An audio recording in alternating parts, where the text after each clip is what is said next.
that's really what the weekend is geared to do. Got you it. know? And that is once a year, this retreat? No, now? we do like 4 or 5 a year. Oh, 4 or 5 now. Okay, so Yeah. describe to us, what is the Boys to Men programming like? And then Okay, let's yeah. lead into that Good. 100 Wave Challenge. Yeah, so we're an in-school group mentoring program. Oh, wow. Yeah. So yeah, we used to do the experiential weekend and then try to build the community off of a shared experience. Okay. But what happened was we had that, but everybody was finding us through the internet, and mostly single moms looking for help for their teenage boys. Sure. So we had kids in Chula Vista and Vista, and we had kids in Point Loma and Lakeside. And for us, logistically, to get the mentors and the boys together every couple of weeks on a Saturday to spend 3 hours together, it was, for me and for Craig, kind of spearheading this, making sure the kids got picked up and got taken home. It was a 6 or 7 hour day, and we could drive 150 miles picking them up and getting them home. Wow. And logistically, it just became too much. So we thought, in 2008, we decided to flip the program, and we wanted to create the communities demographically. And we did that by going into the schools and building the communities in the individual schools, and then taking that group of kids up for a rites of passage weekend after they have done their groundwork in the circles. Excellent. And then when they come back, they continue to integrate those lessons with each other. And not only once a week during group, but they're seeing each other every day. That's fantastic. So we kind of create a tribe inside the school. And the they Boys to Men need tribe. that Yeah, right on man. campus. Yeah. I mean, and the fact that the school embraced your programming is so commendable. Yeah. For It- real, because it's so needed. I was a volunteer as a big sister. Yeah. So I get the all girls need and Yeah. being a big sister to someone. Yeah. So I was really taken in awe by the Boys to Men program when I first saw you guys in action. Yeah. And your action that I witnessed was at the beach, Yeah. doing the waves, and Yeah. wow, what a rite of passage to do that. Well, Describe yeah. that. I mean, And that's real. that's fun. That's our summer activity, but and which is wonderful, and it builds trust, and it builds community, and the That's joy just that one comes from aspect. those victories, like the joy that they get to share with the men that are pushing them into the waves or working with them, and then with each other, facing their fears, going through those barriers, that's all that experiential learning that goes on when we're facilitating these kinds of events.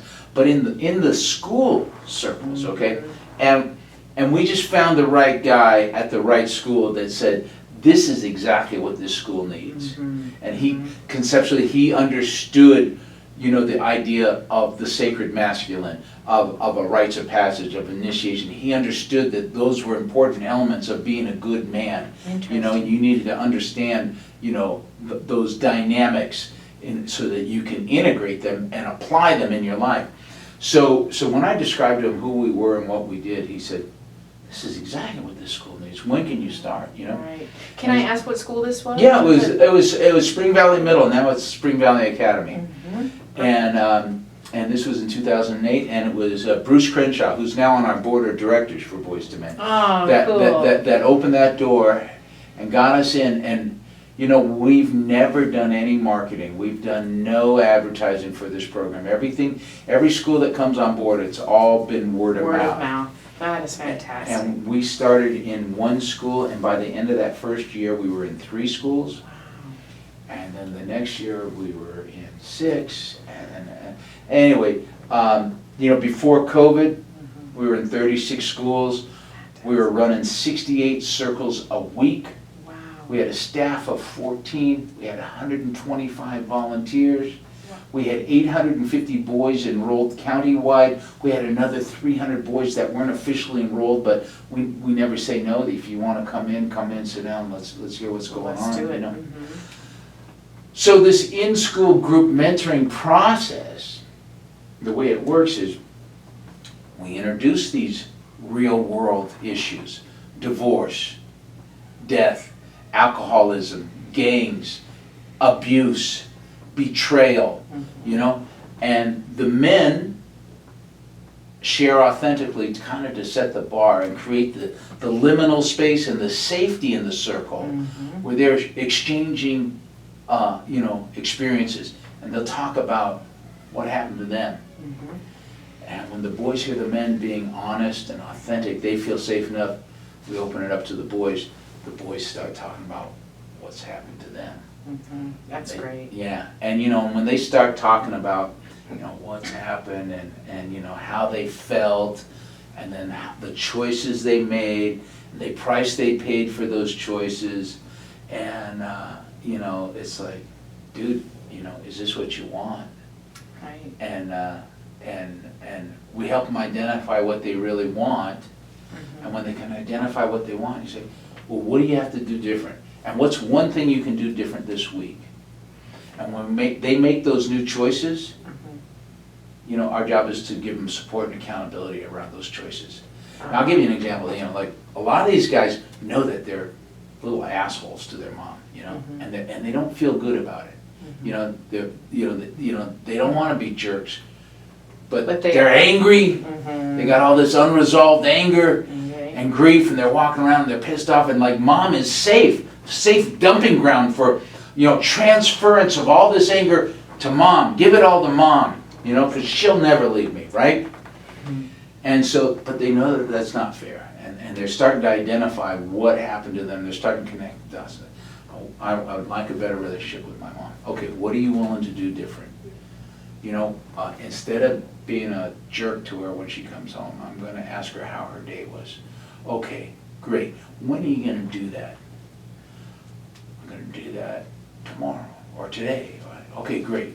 Okay, we're going to give you some support on that. Okay, so who wants to support Joel in this new choice?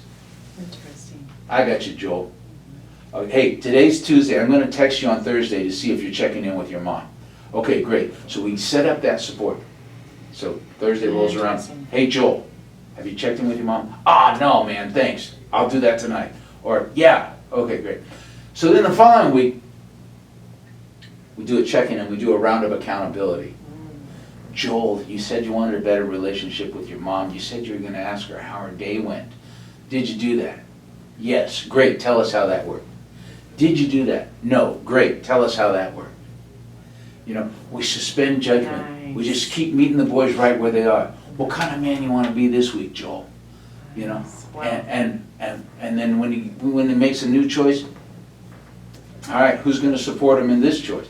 And so our volunteer mentors are awesome. So we have our paid facilitators that understand the group dynamics, that are the liaison for the administrators, for the boys, for the parents. Gotcha. That's not a volunteer commercial or volunteer job. Position. We have people for that. But then our volunteer mentors, we train them and we teach them listening skills, empathy skills. And we talk about what it is just to hold space. Yeah. Just and to honor and to praise these guys. When they take a risk and they tell us something like that, say, man, good for you. That took a lot of courage.